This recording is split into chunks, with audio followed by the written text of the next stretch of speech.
One afternoon, a wise old professor entered the classroom with a thoughtful look on his face and a large, clear jar in his hands.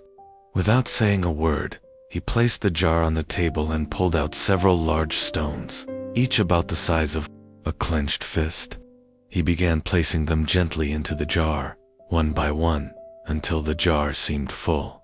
He turned to the students and asked, "Would you say this jar is full now?"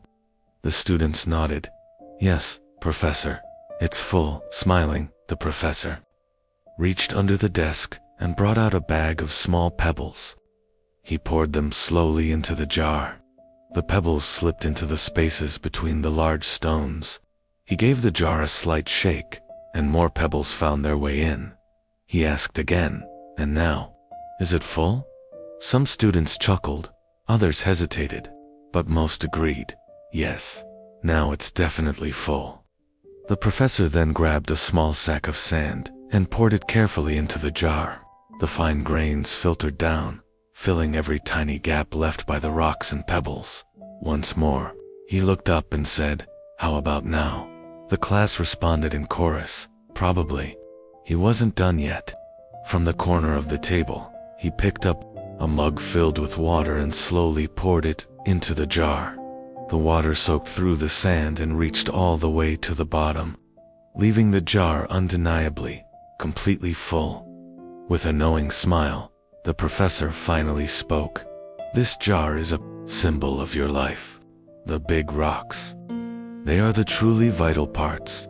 Your loved ones, your health, your passions, your dreams.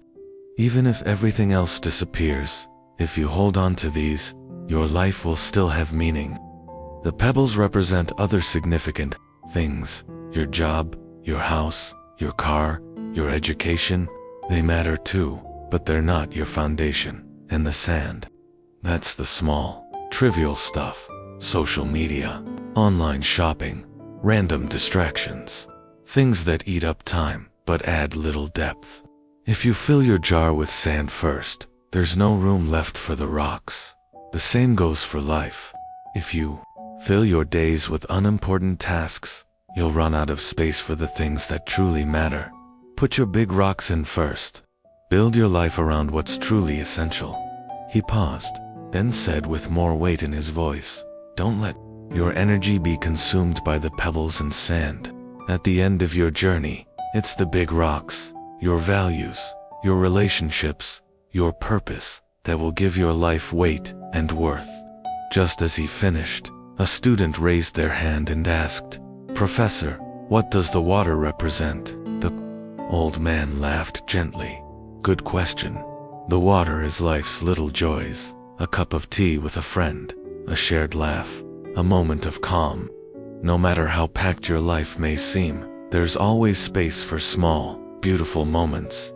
Remember, this life isn't about doing more, it's about doing what matters most.